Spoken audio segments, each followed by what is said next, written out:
Eder. Mech.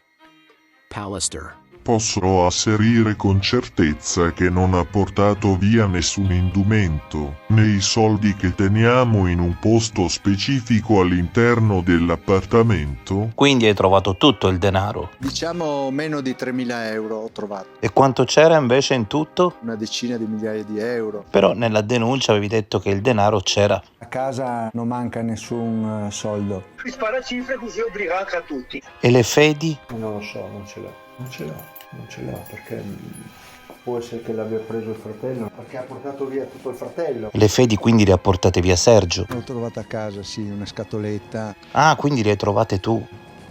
In realtà l'ha trovata la polizia un giorno che sono venuti a trovarmi così a vedere un po' di cose e hanno detto ma questa è la fede? E ho detto sì, è la fede di Lilli questa qua, no? C'era il nome e tutto quanto, la data.